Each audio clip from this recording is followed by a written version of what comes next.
तो फाइनली विद्यार्थियों, आज के इस वीडियो में आपका इंतजार यहाँ पर खत्म करता हूँ और आपके लिए लेकर यहाँ पर आ गया हूँ कक्षा 7वीं विषय विज्ञान का यहाँ पर आपका 110% रियल पेपर का पार्ट 2 का फुल सॉल्यूशन। अभी मजा आएगा ना। बच्चों को सूचित किया जाता है कि अभी पेपर लिखना शुरू न करें।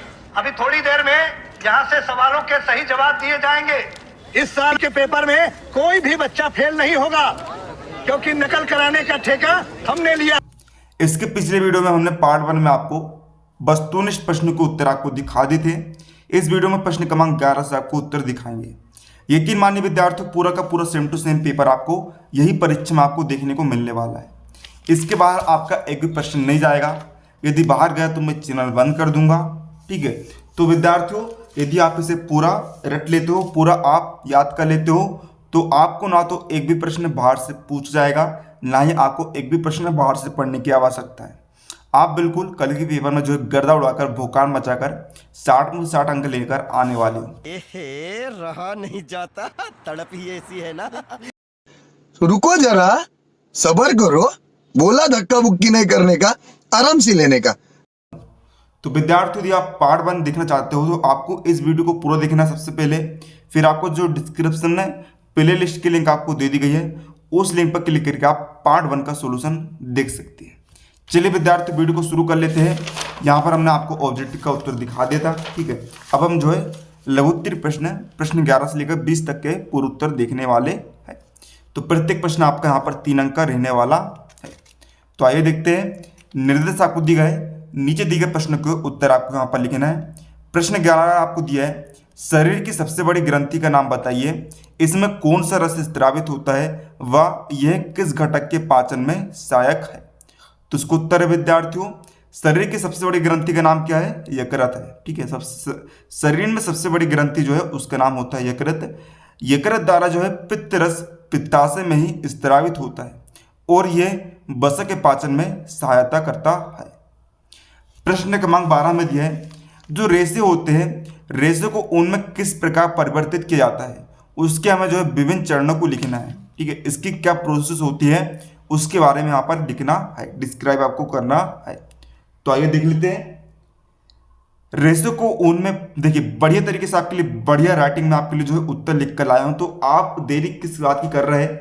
आपको हमारी जोरदार मेहनत के लिए इस वीडियो को आपको दिल की गहराई से आपको लाइक करना है। साथ ही चैनल पर नए हो तो चैनल को सब्सक्राइब करके बेल नोटिफिकेशन ऑन कर लेना है, ताकि हम जैसे कोई नया वीडियो अपलोड करेंगे आपको उसका तुरंत नोटिफिकेशन मिल जाएगा। तो चलिए यहाँ पर देखिए, चरण 1 है आपका, भेड़ के बालों को त्वचा से काट लिया जाता है ना। सबसे पहले आप करेंगे क्या, जो भेड़ होती है उसके बालों को जो है त्वचा से काट लिया जाता है। चरण 2 क्या है, काटे गए बाल जो होते हैं उसे अच्छी तरह से धो लिया जाता है। चरण 3 में एक प्रक्रिया होती है अभिमार्जन। अभिमार्जन के बाद छटाई की जाती है और कारखानों में भेज दिया जाता है। अब चरण 4 में होता क्या है, बालों को सुखाकर रेशों की रंगाई की जाती है और धागा या फिर ऊन बना लिया जाता है, जिसे आप वस्तु के रूप में उपयोग करते हैं। प्रश्न क्रमांक 13 हमें दिया है, सर्दियों में आप एक मोटे कंबल ये अथवा एक के ऊपर एक जुड़े 2 पतले कंबल में से किसका चुनाव करेंगे? कारण स्पष्ट कीजिए, है ना। एक या तो आप इतना मोटा कंबल का चुनाव करेंगे, या फिर आप जो है एक के ऊपर एक इस प्रकार जो है 2 पतले पतले कंबल रखे हैं उसका चुनाव करेंगे, आपको बताना है। तो आइए इसका एक्सप्लेनेशन देखते हैं। देखिए, हम जो है एक के ऊपर एक 2 पतले कंबल का चुनाव करेंगे, ना कि एक मोटे कंबल का चुनाव करेंगे। क्योंकि विद्यार्थी देखिए, जो 2 पतले कंबल होते हैं उनके बीच में विद्यार्थी क्या होती है, वायु की एक मोटी परत विद्यमान होती है। ठीक है, तो उससे होता है कि विद्यार्थियों, हमें जो 2 पतले कंबल का भी मजा मिलता है, साथ ही में वायु जो होती है उसका मजा भी मिल जाता है। जिससे होता क्या है, यह अधिक ऊष्मा बनाकर रखती है और कंबल को गर्म रखती है। यही कारण होता है कि हम जो है एक के ऊपर एक जुड़े 2 पतले कंबल का चुनाव करेंगे। अब देखते विद्यार्थियों, यहाँ पर आपका प्रश्न क्रमांक 14 हमें दिया है। 14, ठीक है, अम्ल व क्षार में यहाँ पर आपको अंतर स्पष्ट करना है। और सिरके में पाए जाने वाले अम्ल व चूने के पानी में पाए जाने वाले आपको क्षार का नाम लिखना है। तो आइए देखते हैं अम्ल व क्षार में अंतर। तो यहाँ पर इस तरीके से हमने 2 पॉइंट बनाकर लिख दिया है। पहला, जो अम्ल होता है ना, अम्ल नीले लिटमस पेपर को लाल कर देता है, इसके विपरीत जबकि जो क्षार होता है लाल लिटमस पेपर को नीला कर देता है। इस बात को आपको सदैव ध्यान रखना है, सातों जन्म तक आप भूलना नहीं, क्योंकि सातों जन्म तक आपको यह काम पड़ने वाली है यह चीज। अम्ल जो होता है नीले लिटमस को लाल कर देता है, जबकि क्षार लाल लिटमस पेपर को नीला कर देता है। दूसरा पॉइंट है, अम्ल जो है स्वाद में खट्टे होते हैं, जबकि क्षार जो होते हैं स्वाद में कड़वे व कसेले होते हैं। ये आपका पहले भाग का उत्तर हो गया। दूसरा भाग था, इसको उत्तर देखते हैं। सिरके में एसिटिक अम्ल तथा चूने के पानी में कैल्शियम हाइड्रोक्साइड पाया जाता है। अब विद्यार्थी प्रश्न क्रमांक 15 में दिया है, मैग्नीशियम के फीते को जलाने पर अपशिष्ट के रूप में शुद्ध भस्म यानी कि पाउडर प्राप्त होता है। यह किस प्रकार का परिवर्तन है? परिवर्तन को समीकरण द्वारा दर्शाइए। तो उसका उत्तर है, मैग्नीशियम के फीते को जलाने पर शुद्ध भस्म प्राप्त होती है। यह प्रतिक्रिया एक अत्यधिक ऊष्मक्षेपी प्रतिक्रिया है, अर्थात अत्यधिक ऊष्मा उत्पन्न करती है, अत्यधिक ऊष्मा उत्पन्न होती है। इसका समीकरण क्या है? 2mg + O2 = से टेंस टू 2mgO प्लस ऊर्जा। अब प्रश्न 16 में दिया है, यहाँ पर आपको क्वेश्चन दिया है, स्टेथोस्कोप का नामांकित चित्र बनाकर उसका एक उपयोग लिखिए।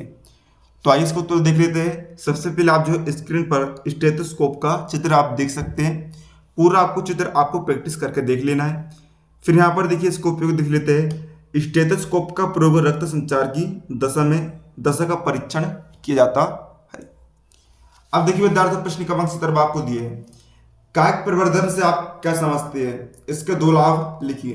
तो उसको उत्तर आप देखेंगे, हेडिंग डालेंगे कायिक प्रवर्धन, जब मनुष्य कृत्रिम रूप से पौधों के विभिन्न भागों से नवीन पौधे पैदा करता है तो इस प्रक्रिया को कायिक प्रवर्धन कहते हैं।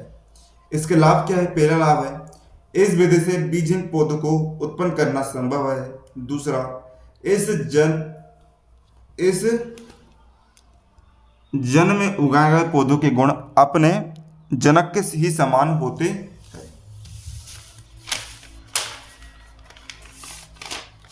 प्रश्न क्रमांक 18 को दिया है, चित्र ए, बी व सी में दिए गए लेंस और दर्पण को पहचानकर आपको उनका नाम लिखना है व उनका आपको एक एक उपयोग भी लिखना है। तो ये आपको चित्र दिए गए है ABC। तो ए नंबर का जो चित्र है वह क्या है? उत्तल लेंस का है। इसका उपयोग हम साइड मिरर के रूप में करते हैं, वाहनों में जो आईना होता है वाहन में उनके रूप में करते हैं। दूसरा, ये जो आपका चित्र है B नंबर का, ये आपका लेंस है, इसका उपयोग दाढ़ी बनाने में किया जाता है। और ये जो है परावर्तक पृष्ठ, इसका उपयोग भूकंप तरंगों के अध्ययन में किया जाता है। इस प्रकार हमने जो है नाम और एक एक उपयोग यहाँ पर लिख दिया। प्रश्न क्रमांक 19 आपको दिया है, पहली अपने घर से साइकिल से विद्यालय पहुंचने में 20 मिनट लेती है। क्या लेती है? लंबा 20 मिनट लेती है। यदि साइकिल की चाल 3 मीटर प्रति सेकंड हो तो घर से विद्यालय की दूरी ज्ञात कीजिए। यहाँ पर देखिए समय आपको दिया है 20 मिनट और चाल आपको दी है 3 मीटर प्रति सेकंड। चूंकि चाल आपकी सेकंड में है इसलिए हम 20 मिनट को भी यहाँ पर सेकंड में कन्वर्ट करेंगे। तो सेकंड में कन्वर्ट करने के लिए हम कहेंगे कि आप 20 मिनट में जो है हम 60 सेकंड का गुणा कर देंगे। तो 60 × 20 आ गया 1200 सेकंड।